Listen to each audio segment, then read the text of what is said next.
ये लड़ाई है खुद को हिंदुत्व का सबसे बड़ा झंडा बरदार साबित करने की।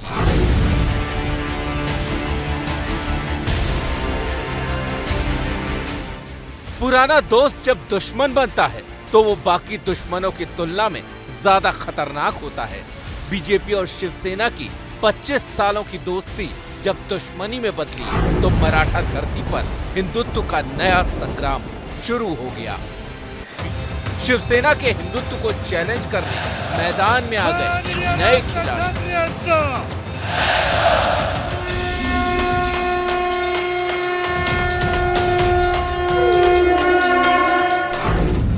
शिवसेना को इसमें बीजेपी की चाल नजर आ रही है। ये दोनों मामले नरम पड़ गए हैं, लेकिन उसकी टीज अब तक बाकी है जो उद्धव की औरंगाबाद रैली में बाहर आ गई। धडे तुमच्याकडनं आम्ही घेण्या एवढे पोकळ हिंदुत्ववादी नाही, हे मी मुद्दामून काही बातम्या घेऊन आलेलो आहे। हे काश्मीरी पंडितांचा आक्रोश, पुन्हा त्यांनी घर सोडले, काय गुन्हा काय त्यांचा? आपल्या हिंदुस्थानामध्ये पुन्हा एकदा तीच वेळ येते की काय काश्मीरमध्ये जा ना, हिम्मत असेल तर त्या काश्मीरमध्ये जाऊन तिकडे हनुमान चालीसा पढ़ा जा। उद्धव का निशाना नवनीत राणा पर था, लेकिन हिंदुत्व की इस चौसर में हर चाल की काट तैयार है। मैं खुले तरीके से उद्धव ठाकरे जी का आह्वान ये स्वीकारती हूँ, इसमें कोई शंका नहीं। कश्मीर ये हमारे भारत देश का एक अंग है और वहाँ जाकर अगर मुझे कहते हैं हनुमान चालीसा पढ़ने के लिए तो मैं जरूर जाऊंगी और वहां पर भी हनुमान चालीसा का वाचन पाठ में जरूर करूंगी। अगर पुराना जमाना होता तो शायद शिवसेना नुपुर शर्मा के बयान के साथ खड़ी होती, लेकिन वक्त बदल चुका है। लिहाजा अब नुपुर शर्मा के बयान के बहाने वो बीजेपी पर निशाना साध रही है। अपमान केल्यानंतर सगळे मिडिल ईस्ट अरब देश एकत्र झाले आणि त्यांनी आपल्या देशाला गुडघ्यावरती आणलं, माफी मागायला लावली। कोणामुळे परिस्थिती आली? भारताने माफी मागायची, आपल्या हिंदुस्थानने माफी मागायची, काय देशाने काय केले? गुन्हा केलाय तो भाजपाने केलेला आहे, गुन्हा केलाय तो भाजपाच्या तीनपाट प्रवक्त्यांनी केलेला आहे। शिवसेना की मजबूरी है, उसे महाराष्ट्र में सेकुलर पार्टियों की बैसाखी पर टिकी सरकार भी चलानी है और हिंदू वोटों को अपने पाले से खिसकने से भी बचाना है। शिवसेना इस वक्त दोराहे पर खड़ी है। बीजेपी से उसका 25 साल पुराना नाता टूटा तो उसके बाद शिवसेना महाराष्ट्र की सियासत में अकेली पड़ गई। शरद पवार के सियासी गणित से उद्धव ठाकरे मुख्यमंत्री तो बन गए, लेकिन शिवसेना की विचारधारा कांग्रेस और एनसीपी की विचारधारा से बिल्कुल अलग है। दूसरी तरफ बीजेपी है, जिसके सामने हिंदुत्ववादी विचारधारा को आगे ले जाने के लिए खुला मैदान पड़ा है। ऐसे में उद्धव ठाकरे को बार बार बाल ठाकरे का सहारा लेना पड़ रहा है। प्रवक्ते बेलगाम बोलत सुटलेले आहेत। पहिली गोष्ट मला एकाने सांगायचं की इतकी वर्ष शिवसेना प्रमुखांचे तुम्ही विचार ऐकत आलात, आपल्यापैकी काही जण त्याही वेळेला होते, आजही आहेत, व्यासपीठावरती आहेत। कधीही शिवसेना प्रमुखांनी इस्लाम किंवा मुसलमानाचा मुसलमान म्हणून द्वेष करा, त्याला तोडा फोडा झोडा हे आपल्याला सांगितले कधी? आम्ही दुसऱ्या धर्माचा द्वेष करत नाही। हा आमच्या धर्माचा अपमान आहे। आता सहिष्णुवादी राहता येणार नाही, सहिष्णुपणा आमचा संपला, जळून तो खाक झालेला आहे। आता जर हिंदू धर्माच्या विरोधात कोण उभे राहील तर त्याला त्याचं जळून आम्ही भस्म केल्याशिवाय राहणार नाही। ये था बाला साहब ठाकरे का वो हिंदुत्व जिसने महाराष्ट्र की राजनीति में शिवसेना को स्थापित किया। मुस्लिम हिंदुत्व के साथ तो स्वीकार, वरना नहीं चाहिए साथ। आम्हाला मुसलमानांची मते नकोत, पण कोणत्या मुसलमानांची मते नकोत? आणि आज मी ते म्हणतोय, जे देशद्रोही म्हणून या देशामध्ये राहतात, पाकिस्तान बद्दल अभिमान बाळगतायत, त्यांचे शरीर इथे आहे पण मात्र मन आणि हृदय तिथे आहेत, असले हे नादान देशद्रोही मुसलमानांची मते आम्हाला नकोत, दिली तरी नकोत। हे माझं वाक्य स्पष्ट आहे। शायद उद्धव ठाकरे 1992 भूल गए, शायद उद्धव ठाकरे बाला साहेब का उग्र हिंदुत्व भूल गए। शिवसेना का इतिहास उन्हें शायद याद नहीं, लेकिन सत्ता तक पहुंचने के लिए सियासत के गुर उन्होंने जरूर सीख लिए।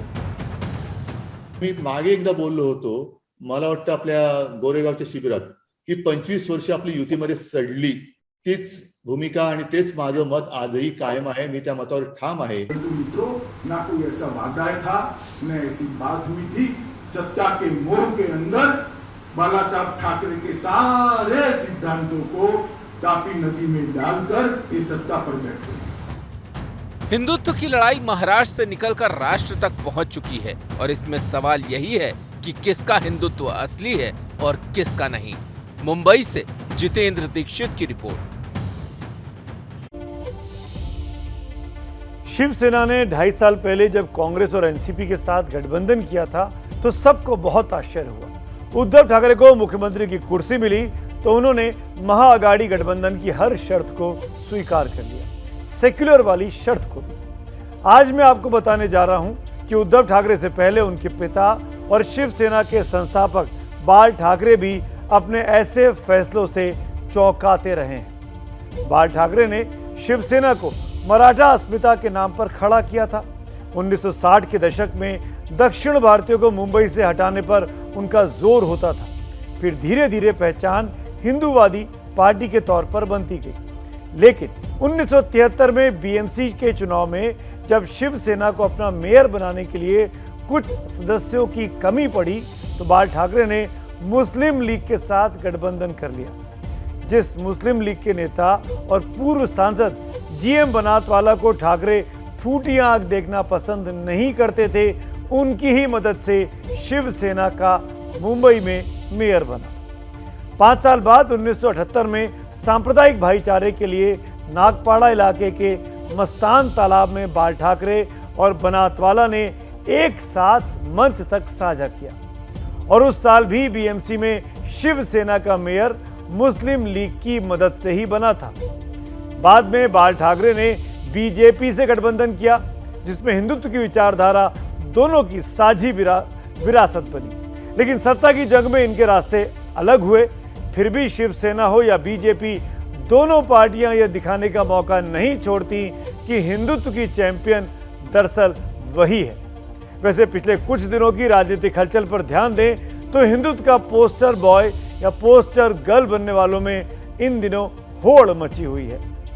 हनुमान चालीसा के पाठ को लेकर महाराष्ट्र में ही 2 चेहरे उभरे हैं। एक तो मुख्यमंत्री उद्धव ठाकरे के चचेरे भाई राज ठाकरे और दूसरी निर्दलीय सांसद नवनीत राणा। इस बीच पैगंबर मोहम्मद पर आपत्तिजनक बयान देने के बाद सोशल मीडिया पर तमाम लोगों ने बीजेपी की निलंबित प्रवक्ता नुपुर शर्मा को हिंदुत्व का अब एक नया पोस्टर गर्ल बना दिया है। और वैसे ही बीजेपी से निकाले गए नवीन कुमार भी जो कह रहे हैं कि उनका बलिदान तो देश हित में काम आ रहा है। ये बात समझ से बाहर है कि किसी धर्म के मसीहा पर अभद्र और अशोभनीय टिप्पणी करना देश हित का काम कैसे हो सकता है। लेकिन राजनीति है, कुछ भी कर सकती है, करा सकती है।